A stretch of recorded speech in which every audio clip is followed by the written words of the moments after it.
Hello, my name is Alicia Hatcher and I'm from the ELA Curriculum and Development team. I'm here today to talk about The House on Mango Street by Sandra Cisneros. The novel begins with Esperanza, a 12-year-old Mexican-American girl, and her family moving into a house on Mango Street. The house is located in Chicago in a small Latino neighborhood. The house is not what they hoped for, but it is a step up from where they've lived previously. They've lived in many of apartments, and this house is the first house that their parents had purchased. I'm going to start by reading the first vignette of the novel, The House on Mango Street. We didn't always live on Mango Street. Before that, we lived on Loomis on the 3rd floor. Before that, we lived on Keeler. Before Keeler, it was Paulina, and before that, I can't remember. But what I remember most is moving a lot. Each time, it seemed there'd be one more of us. By the time we got to Mango Street, there were 6. Mama, Papa, Carlos, Kiki, my sister Nini, and me.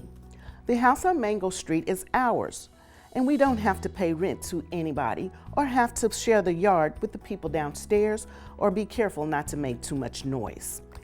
And there isn't a landlord banging on the ceiling with a broom. But even so, it's not the house we thought we'd get.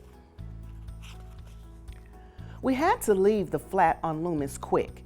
The water pipes broke and the landlord wouldn't fix them because the house was too old. We had to leave fast. We were using the washroom next door and carrying water over in empty milk gallons. That's why Mama and Papa looked for a house, and that's why we moved into the house on Mango Street, far away from the other side of town. This is when they first moved to the house on Mango Street. When they first moved there, Esperanza met Lucy and Rachel, who lived across the street. They were all about the same age, Esperanza, Lucy, Rachel, so they even included her sister Nini when they would go on adventures in the neighborhood. The first part of the book is all about them having childish games. They would play in the neighborhood, they'd play the park, they'd go to the thrift store, they even bought a bike, and they would ride around on the bike. In the summer, Esperanza grew into her puberty stage. This is when she began to liking boys. She would dream about them all the time. However, she was very inexperienced. She's growing up and she meets another young lady named Sally. And Sally was much more mature than Esperanza. So she taught Esperanza how to talk to boys. It's very interesting when watching Esperanza grow up and when she meets Sally. I liked this book because it was very easy to read. It was 132 pages in length, and I also had a connection with Esperanza. As a child, I also moved around a lot. My father was in the military, so we moved every 2 to 3 years. And I remember my parents buying our first home when I was about the same age as Esperanza.